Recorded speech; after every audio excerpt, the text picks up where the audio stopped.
I'm working on this adorable European hamster that I'm calling Boo, and if you get that reference, let me know.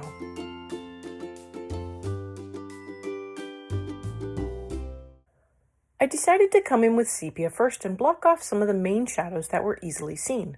So I worked up a little shading around the ears, then I went into the ears and worked up the shading inside the ears. This is made fairly easy by looking at the line art and following along with it. After that, I worked up the shadows under the neck and mouth area, as well as under and around the arms. Hi everyone, I'm Catherine, the artist behind Bigelow Fine Arts. Welcome back to my channel. Today I'm starting on this European hamster from Fragile World by Kirby Rosanes. I have the color list available in the community tab, as well as for free on Ko-fi or Patreon. This is almost in real time, but I've sped it up just a little so the video won't be too long. Now let's get back to this little hamster.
I come in with black next and I filled in the whole belly area. Looking at reference images, it is black on this hamster. And since the hamster is sitting up and scrunched over a little, I felt it was cast in shadow as well, so I just filled it in with black. If the black is looking a little flat to you, add in walnut brown and sepia, then add in a light layer of black to the darkest shadows. The European hamster lives in grasslands in Central and Eastern Europe as well as parts of Asia. They are currently in the critical endangered category. This hamster is much larger than the hamsters normally sold as pets and is alone in its genus. Like 3 to 4 stacked teacups tall larger. They used to be hunted for their fur, and poaching may be contributing to their decline, as might habitat loss, pollution, and climate change.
With light flesh, I gave the paws, ears, nose, and mouth a light layer to begin blocking in those areas.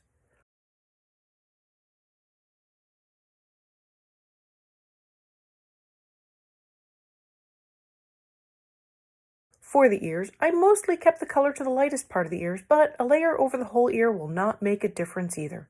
Of course, I realized that after the fact, so at least you get to benefit from it.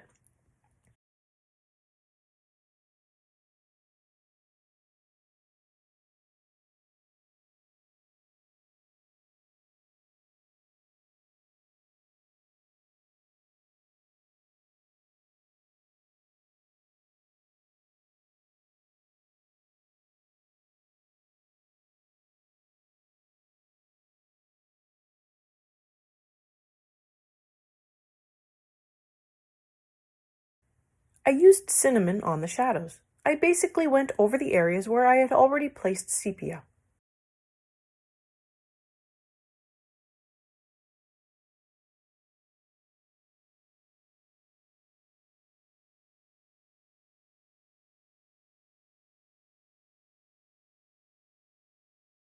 For the nose, I kept the shadow on the left side since there seemed to be a little line art on that side to indicate a shadow.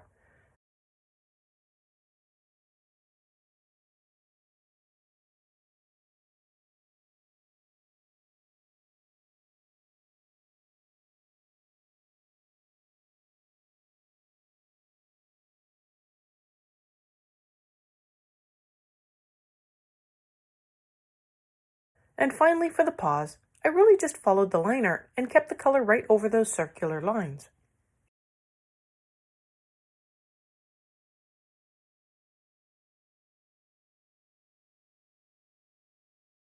Cinnamon wasn't dark enough for shadows, but it was a great color to work up under the shadows and to get the beginnings of a gradient in place.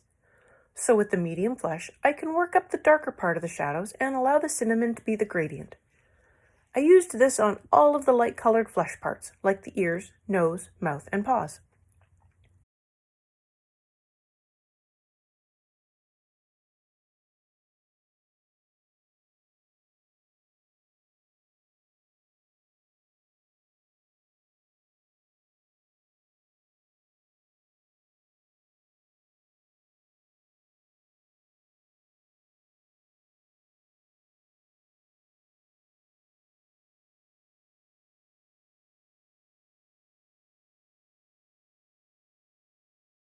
I blend everything together with more light flesh.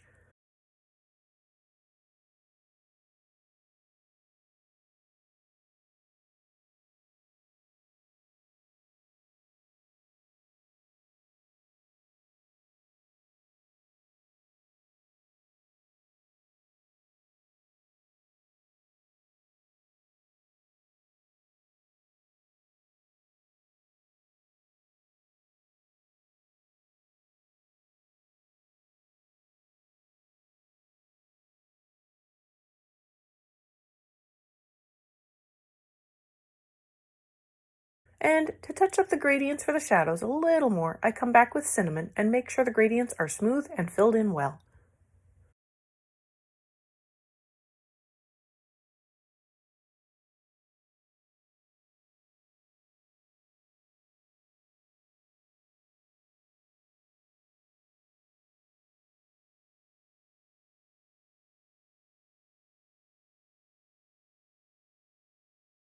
Now onto the fur, and I begin with burnt ochre to build up where the brownish red fur will sit.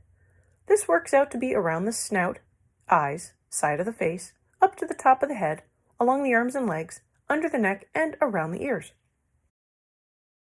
If this is your first time here, welcome! This is the first video in this series, so grab your pencils and join in right here. If you liked what you saw, hit that subscribe button to stay informed of when the next video in the series is posted.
I come in with terracotta next and add in a layer over all of the burnt ochre areas. This adds in more of the red tone that I am seeing in the fur. I don't want too much though, they appear to be a reddish brown. so a little extra red in the form of a light layer. I have also been flicking or scrubbing in the colors following the direction of the line art. So while I may not be getting perfect coverage, I at least have been making my movements appear to mimic the fur and the fur direction. This will better help if I add in a little too much pressure. I don't have to try to fix a strange line of fur.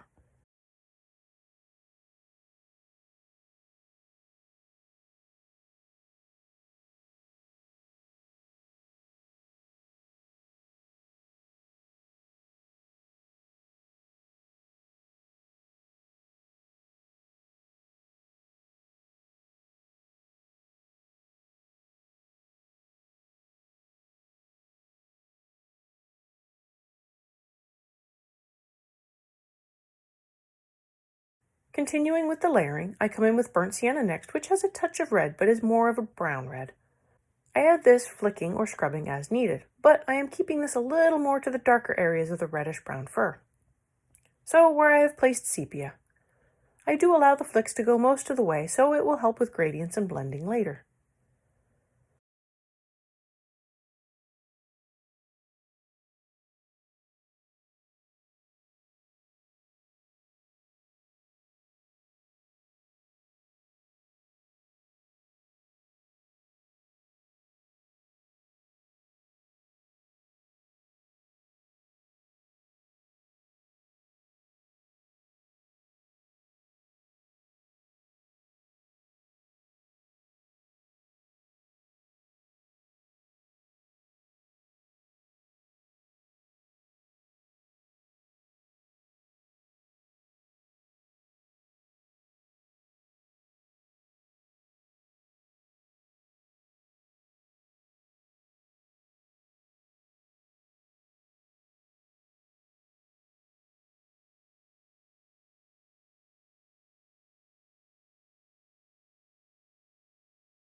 To help darken the shadows a little more, I add in walnut brown. I also flick this through most of the way to help blend in. The arms and legs I am making a little darker. They do appear to be black in the reference, but the line art seems to have them lighter, so I am aiming for a dark brown here. Lighter than the belly to stand out, but darker than the head, which definitely has lighter reddish-brown fur.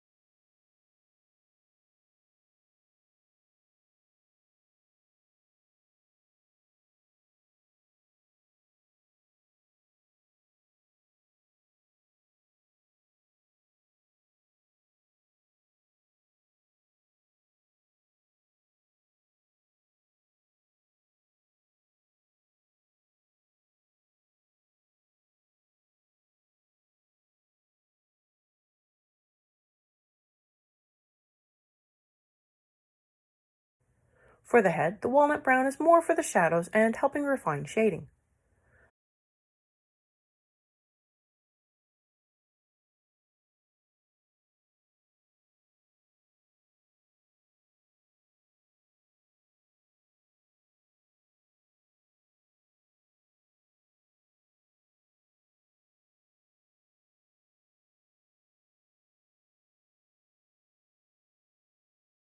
Sepia! Time to go through and retouch all of the shadows, many of which have been built up with walnut brown, but a little more contrast never hurts.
onto the light fur areas, and while they appear white in the reference, it does seem to have a touch of cream or beige to it. So I begin with a light layer of bistre over all of the light areas.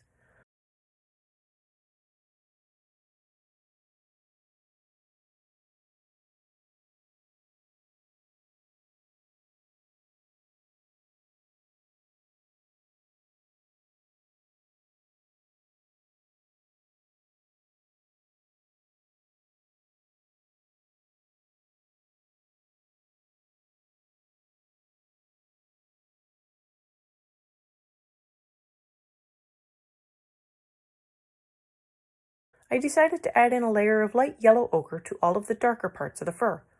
Maybe it was the lighting in the reference, but the fur appears to have a slight yellow tint to it in places, which might also explain the slightly creamy beige appearance of the white areas.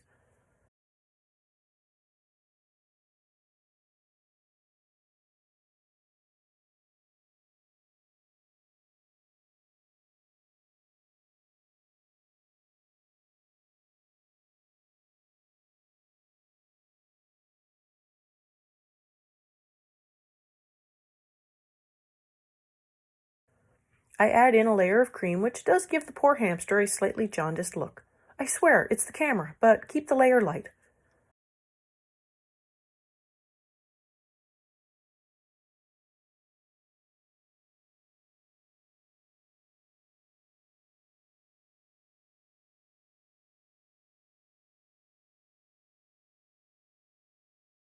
I blend it all with ivory, making sure to scrub into the edges of the reddish brown to get the color blended all the way through.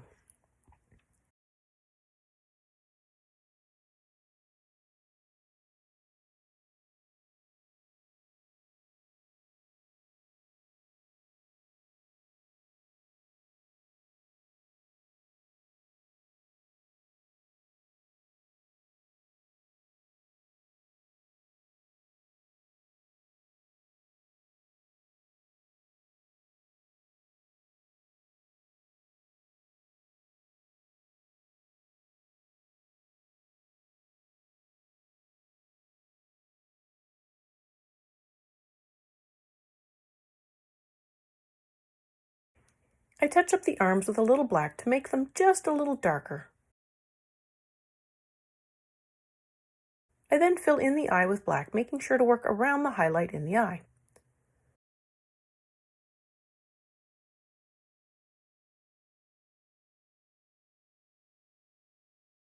I add in cinnamon to the tiny ring around the eye, then I touch up the ears with a little more shadow work to help with the contrast a little more. Plus, I felt the ears could use a little more pink to them.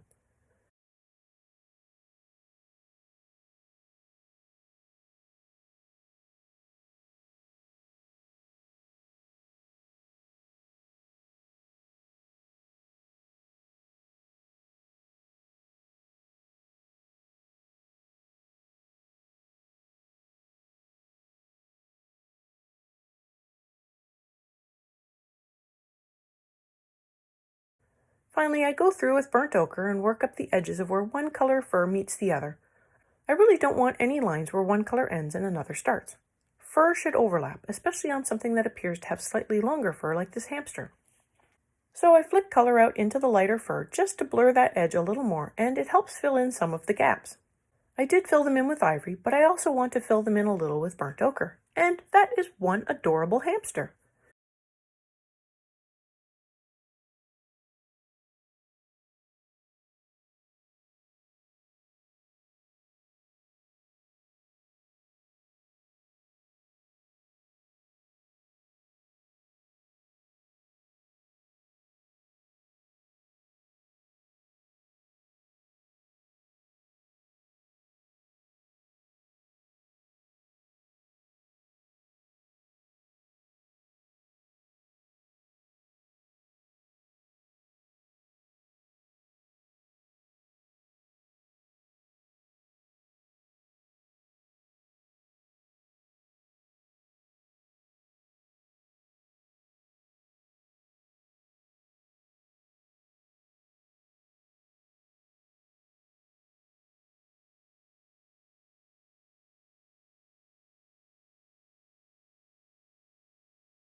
Thank you all for joining in and coloring along with me. Let me know below or on social media how your hamster went. I really want to know.